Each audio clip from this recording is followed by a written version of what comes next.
தெரப்பினா என்ன, ஸ்பீச்சுக்குலாம் தெரப்பியான்ற மாதிரி மக்கள் கிட்ட வந்து ஒரு பேடான இம்ப்ரெஷன் இருக்கு. அதை பத்தி நீங்க என்ன நினைக்கிறீங்க? ஓகே, ஸ்பீச் தெரப்பி அப்படின்றத பற்றி நிறைய பேருக்கு முதல்ல அவேர்னஸே இல்லைன்றது தான் உண்மை. நாங்கள் போய் வெளில போய் நான் என்ன பண்ணுறீங்க ஸ்பீச் தெரப்பிஸ்ட் அப்படின்னா ஃபிசியோதெரப்பியா, எக்ஸசைஸ் கொடுப்பீங்களா அப்படின்ற புரிதல் தான் இன்னும் நிறைய பேருக்கு இருக்குது. அதுக்கப்புறம் தான் அதை பற்றின தப்பான அபிப்பிராயத்துக்கே நம்ம போக முடியும். ஸோ ஃபஸ்ட்டு முதலே அவேர்னஸே இல்லை யாருக்குமே. ஸ்பீச் தெரப்பி அப்படின்றது பார்த்திங்கன்னா உங்கள் மொழி சம்மந்தமாக, இல்லை பேசுகிறது சம்மந்தமாக, இல்லை முழுங்குறது சம்மந்தமாக எந்த பிரச்சனை இருந்தாலும் நீங்கள் ஒரு ஸ்பீச் தெரப்பிஸ்ட் கிட்ட தான் போவீங்க.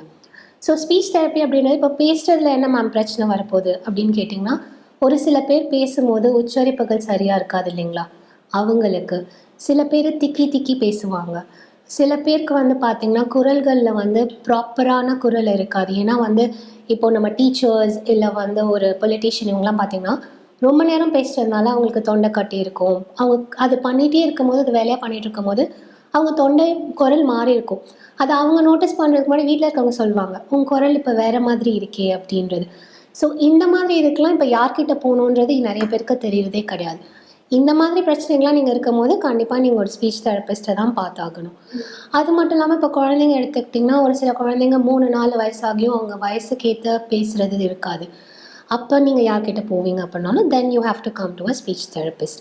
ஸோ ஃபஸ்ட்டு இந்த அவேர்னஸ் வந்தால் மட்டும்தான் மக்களுக்கு யார்கிட்ட சரியான இடத்துக்கு நம்ம போகணுன்ற புரிதலும் வர ஆரம்பிக்கும்.